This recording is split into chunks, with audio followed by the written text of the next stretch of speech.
नमस्कार Mukesh Bose official channel को आपण मान स्वागत। तो देखी पारुथिबे आज नागपुर नागलोक आईछू तो बहुत बड़ प्रतिमाटे अच्छे आमर संगे भंते जी मैंने भी जोड़ीछन किसी वरिष्ठ लोग भी जोड़ीछन आ भंते जी को आम पचरामा जे काଣା रही नागलोक इतिहास से पचरामा।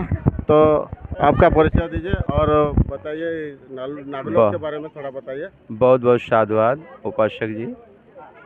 अब मैं आपका चैनल तो नहीं जानता, लेकिन आपको साधुवाद दूंगा कि आप कम से कम वर्तमान भारत की पीढ़ी को उसके मूल इतिहास को जानना चाहते हैं और बताना चाहते हैं लोगों को अपने चैनल के माध्यम से, तो मैं आपको बहुत साधुवाद दूंगा। मैं सारनाथ से हूँ। भगवान बुद्ध ने जहाँ प्रथम बार उपदेश दिया था, धम्मचक प्रवर्तन वहीं से किया था, उसी धरती से मैं इधर आया हूँ। मेरा नाम है भंते ज्ञान ज्योति। मैं चारिका करते हुए इधर आया हूँ और यहाँ भी चारिका कर रहा हूँ, तो मैं बहुत बधाई दूंगा। और जहाँ तक नागलोक इसको कहते हैं, तो आपको मालूम होना चाहिए कि इतिहास गवाह है कि आज के 1000 साल पहले जातियाँ नहीं थी, वंश थे, और एक वंश दूसरे वंश में रोटी बेटी का व्यवहार करता था।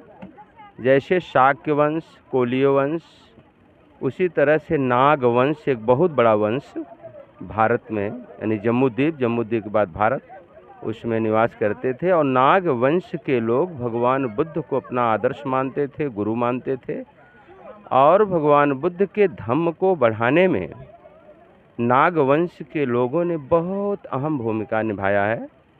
और आप देखेंगे बोध गया में जाकर के भगवान बुद्ध की बहुत सुंदर मूर्ति लगी हुई है एक तालाब में, जो मेन टेम्पल है उसके दाहिने तरफ। और वहाँ नागलोक मतलब नाग जो सर्प होता है उसके आकृति का ऐसे बना हुआ है नागलोक, यानी वो रक्षा, भगवान बुद्ध का बहुत रक्षा किए ये लोग। जब भगवान बुद्ध घर छोड़े थे और जब तपस्या करने आए उधर राजगृह के पहाड़ों पर और गया के पहाड़ों पर, तो ये नागलोक नागवंश बहुत ही फैला हुआ था वहाँ तक। तो ये लोग भगवान बुद्ध की रक्षा किए हैं तपस्या के समय भी। और जब भगवान बुद्ध ने ज्ञान को प्राप्त किया, मानव कल्याणकारी जब विद्या भगवान ने प्राप्त किया, शील सदाचार का, और भिक्षु संघ बनाया, तो संघ को मदद बहुत किया नागवंशियों ने, यानी संघ ने ही ना मानवतावादी धम्म को बढ़ाया। तो नागवंशियों ने बहुत काम किया है धम्म के क्षेत्र में, और इसी का प्रतीक यहाँ महाराष्ट्र के लोगों ने एक नागलोक बनाया है एक पहचान के लिए। और आपके सामने इतनी बड़ी मूर्ति, हम समझते हैं 50 फीट ऊंची होगी, ये भगवान बुद्ध की मूर्ति यहाँ स्थापित की है।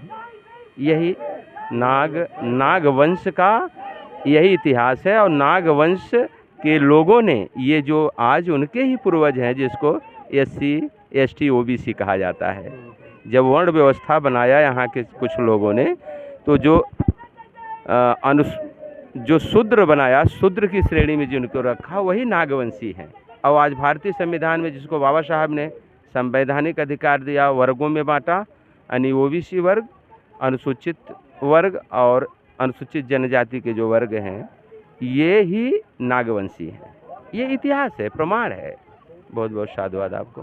बहुत बहुत धन्यवाद, साधुवाद। और देखुथिबे केते सुंदर भाव में भंते जी आमको सब सरल भाषा रे बुझाई देले। बहुत साधुवाद।